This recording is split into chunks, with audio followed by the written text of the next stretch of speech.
নমস্কার বন্ধুরা, আশা করি আপনারা সবাই ভালো আছেন। আজকে আমি আপনাদেরকে খুবই কম তেল দিয়ে ফুলকপির রোস্ট নিরামিষ রেসিপি বানিয়ে দেখাবো। তো চলুন দেখে নেবেন আমি কিভাবে ফুলকপির রোস্ট বানাই। প্রথমে ফুলকপিগুলো অল্প হালকা সেদ্ধ করে নিচ্ছি। এই যে অল্প এটি সাইডগুলি কেটে নিয়েছি, অল্প একটু হালকা সেদ্ধ করে ফুলকপিগুলো তুলে নেব।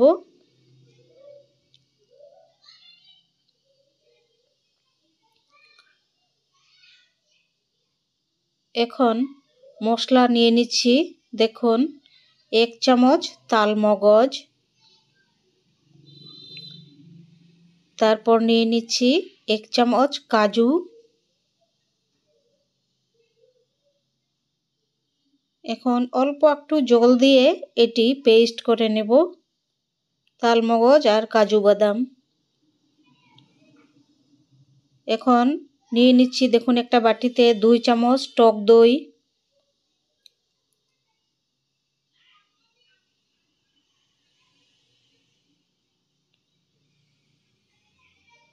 এখন দিয়ে দিব আধা চামচ লবণ, আধা চামচ কাশ্মীরি লাল লঙ্কা পাউডার আর 3 ভাগের 1 ভাগ হলুদ পাউডার।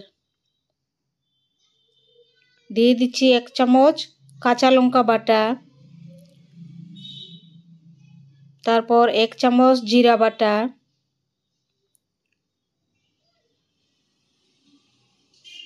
1 চামচ ধনিয়া বাটা,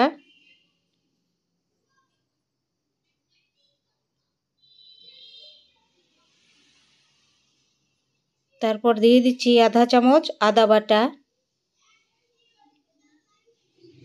একসঙ্গে এগুলো এখন মিক্স করে নেব টক দইয়ের সঙ্গে সব মশলাগুলো।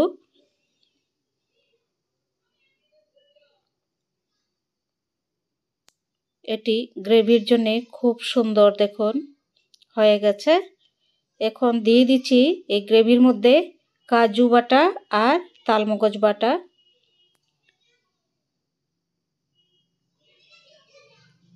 দিয়ে খুব ভালো করে মিক্স করে 5 মিনিট এটি ঢাকা দিয়ে রেখে দেব গ্রেভির জন্যে মশলাগুলো। এখন 1 চামচ তেলের মধ্যে ফুলকপিগুলো অল্প ভেজে তুলে নেব।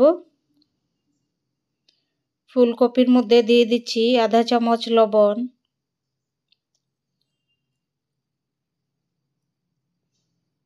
একটু এই ফুলকপিগুলো একটু ভাজা হয়ে গেলে তুলে তারপর ফোড়ন দিয়ে গ্রেভির মশলাটা দিয়ে দেব। ফুলকপি ভাজা হয়ে গেছে দেখুন, আরও বেশি ভাজলে ভেঙে যাবে, আর ভাজবো না। খুবই কচি একদম নরম, বেশি ভাজবো না, হয়ে গেছে। এখন 2 চামচ তেলের মধ্যে অল্প শাহি জিরা, গোটা গরম মশলা, তেজপাতা, শুকনা লঙ্কা দিয়ে দিচ্ছি। এখন দিয়ে দিচ্ছি এই যে পেস্ট বানিয়ে রাখা সব মশলা, দই। একসঙ্গে এটি 10 মিনিট খুব ভালো করে মিডিয়াম ফ্লেমে কষাবো এই মশলাগুলো। অনেকটা কষানো হয়ে গেছে। এখন দিয়ে দিচ্ছি দেখুন 1 পিস বাটার, দিয়ে আরও 5 মিনিট কষাবো খুব ভালো করে, যেন কাঁচা গন্ধ না থাকে। কষানো হয়ে গেছে। এখন এই মশলার বাটিটা ধুয়ে অল্প একটু জল দিয়ে দিচ্ছি, আর দেব না। এখন দিয়ে দিচ্ছি ফুলকপিগুলো, ভেজে রাখা ফুলকপি দিয়ে এবার আরও 10 মিনিট ঢাকা দিয়ে সেদ্ধ করে নেব ভালো করে। 10 মিনিট হয়ে গেছে।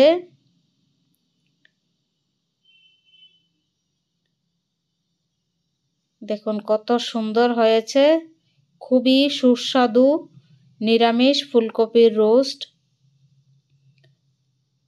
গ্রেভিটা দেখুন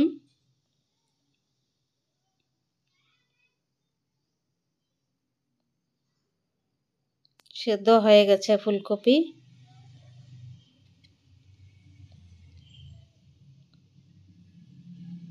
এবার গ্যাসটি অফ করে দেব। আপনারা চাইলে চিনি দিতে পারেন, আমি চিনি ব্যবহার করিনি। আর গরম মশলার পাউডারও ব্যবহার করিনি, যেহেতু গোটা গরম মশলা দিয়েছি। আপনাদের যদি আমার রেসিপিগুলো ভালো লাগে সাবস্ক্রাইব করবেন, লাইক করবেন, শেয়ার করবেন, কমেন্ট করবেন। সবাই সুস্থ থাকবেন, ভালো থাকবেন।